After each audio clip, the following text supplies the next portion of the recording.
नमस्कार दोस्तों, स्वागत है आपका जीके घर में। अगर ये जीके पॉइंट याद नहीं रखे तो एग्जाम में नुकसान पक्का है, क्योंकि आज के सवाल खास तौर पर सरकारी नौकरी की तैयारी करने वालों के लिए बनाए गए हैं। लेकिन ये सभी एग्जाम में पूरी तरह महत्वपूर्ण रहेंगे।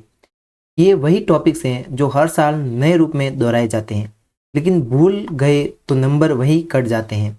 वीडियो को आखिर तक देखें, क्योंकि आज जो सीख लोगे वही सिलेक्शन में काम आएगा। प्रश्न है, नेशनल लॉजिस्टिक पॉलिसी किस वर्ष लॉन्च की गई? तो इसको 2022 में लॉन्च किया गया था। अगर इसकी व्याख्या करें तो नेशनल लॉजिस्टिक पॉलिसी 17 दिसंबर 2022 को लॉन्च की गई। इसका उद्देश्य भारत में लॉजिस्टिक लागत को कम करना है और दक्षता बढ़ाना है। प्रश्न है अगला, अंतर्राष्ट्रीय गोल्ड एक्सचेंज कहाँ स्थापित किया गया है? तो सही है दोस्तों, उत्तर GIFT City, Gujarat. Indian international bullion exchange Gujarat के गिफ्ट सिटी में स्थापित किया गया है। यह भारत का पहला अंतर्राष्ट्रीय गोल्ड एक्सचेंज है। जीके प्रश्न नंबर 3 है, वो है आपका दोस्तों, सरदार पटेल की जयंती किस दिन मनाई जाती है? तो दोस्तों, सरदार पटेल की जयंती 31 अक्टूबर को मनाई जाती है। सरदार वल्लभ भाई पटेल की जयंती 31 अक्टूबर को मनाई जाती है। इस दिन को राष्ट्रीय एकता दिवस के रूप में भी मनाया जाता है, जो कि काफ़ी ज़्यादा ज़रूरी है। प्रश्न number 4, Eklavya model residential school योजना का उद्देश्य क्या है? तो दोस्तों, इसका मेन उद्देश्य आदिवासी छात्रों को गुणवत्तापूर्ण शिक्षा देना है। इस योजना को इस उद्देश्य से देश भर के आदिवासी क्षेत्रों में छात्रों को महत्वपूर्ण शिक्षा और गुणवत्तापूर्ण शिक्षा भी देना है। आवासीय सुविधाएं प्रदान की जाती हैं। अगला सवाल इतना बेसिक लगता है कि हर कोई स्किप कर देना चाहता है, लेकिन एग्जामिनर क्या करता है, ऐसा ही ट्रैप बिछाता है और ऐसे सवाल देता है। ये गलती आप मत करना, इस प्रश्न को जरूर पढ़ना। स्वदेश और प्रवेश पोर्टल किस मंत्रालय से संबंधित हैं? दोस्तों, इनको कौशल विकास मंत्रालय ने दिया है। ये पोर्टल क्या है? कौशल विकास मंत्रालय के हैं। स्वदेश पोर्टल स्किल इंडिया की डिजिटल पहल है, जबकि प्रवेश पोर्टल प्रशिक्षुता के लिए है। दोनों कौशल विकास मंत्रालय से संबंधित हैं। प्रश्न नंबर 6 है, export promotion capital goods EPCG योजना किससे संबंधित है? तो ये योजना पूंजीगत वस्तुओं का आयात से संबंधित है। दोस्तों, EPCG योजना निर्यातकों को शून्य सीमा शुल्क पर पूंजीगत वस्तुओं के आयात की अनुमति देती है, बेशर्त वे निर्यात दायित्वों को पूरा करें।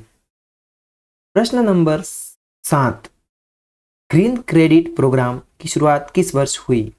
दोस्तों, इसको 2023 में शुरू किया गया था। ग्रीन क्रेडिट प्रोग्राम की शुरुआत अक्टूबर 2023 में हुई। यह पर्यावरणीय गतिविधियों को बढ़ावा देने के लिए एक बाजार आधारित तंत्र है।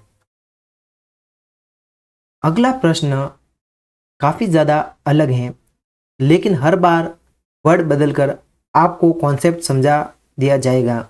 चाहे किसी भी एग्जाम में आए, आप इसको गलत नहीं करोगे। प्रश्न है, सरागढ़ी की लड़ाई किस वर्ष लड़ी गई? तो सही उत्तर है 1897।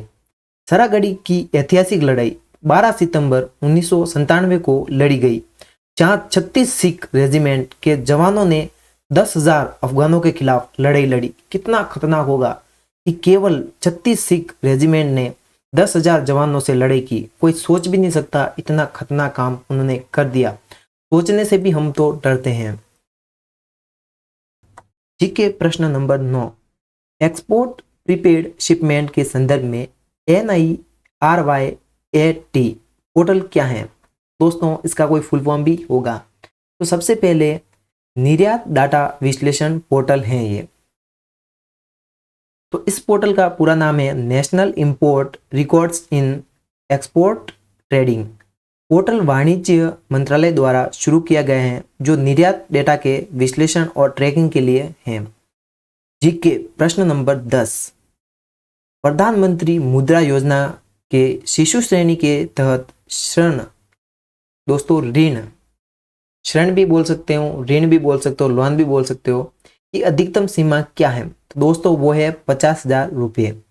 मुद्रा योजना के तहत शिशु श्रेणी में 50,000 रुपये का ऋण दिया जाता है। किशोर श्रेणी में 50,000 1 से 5 लाख रुपये और तरुण श्रेणी में 50,000 दोस्तों 5 लाख, जो पिछला था 5 लाख 1 रुपये से लगाकर 10 लाख रुपए तक की होती है। सबसे इम्पोर्टेंट चीज़ दोस्तों, ये थे जीके के वो क्वेश्चन जिनको भूल गए तो नुकसान आपका था। अगर कुछ नया सीखा हो तो लाइक करो, कमेंट में बताओ कि सवाल कितने सही हैं आपके। वीडियो को अपने स्टडी ग्रुप में शेयर करना मत भूलना। लेकिन सुनो, अगले वीडियो और भी धमाकेदार हैं, क्योंकि उसमें हम लाते हैं वो सवाल जो बार बार रिपीट तो होते ही हैं, हर प्रतियोगी परीक्षा के लिए जरूरी होते हैं। वो वीडियो सिर्फ इम्पोर्टेंट नहीं, एग्जाम में रिपीट होने वाले सवालों की पूरी लिस्ट लेकर आएगा। वो देख लिया तो अगले पेपर में जीके आपकी सबसे बड़ी ताकत बन जाएगी। तो इसके लिए चैनल को सब्सक्राइब करो, बेल आइकन को दबाओ, क्योंकि अगला वीडियो मिस किया तो वही सवाल फिर एग्जाम में रिपीट होकर आएंगे और आपको परेशान करेंगे।